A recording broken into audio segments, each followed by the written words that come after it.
থেকে আজ দেখছি জীবন ঠান্ডা।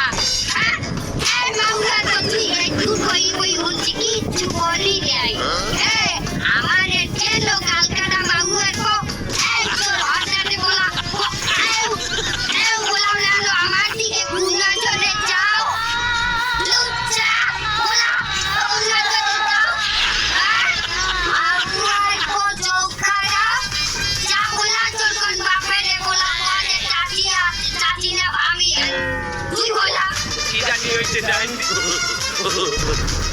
এই যে মাতারি আমাদের ছেলেটাকে পাঠাইলাম হয়তো মাতারি গলাকে কি বলে বেয়াদবি করতে হয় জানে না তার সম্মানের সাথে বেয়াদবি করার জন্য আমি আসছি আপনার কাছে টাকা পয়সা সোনা জানা মোবাইল মানি ব্যাগ যেখানে টাকা বাইর করে দেন। বেশ তো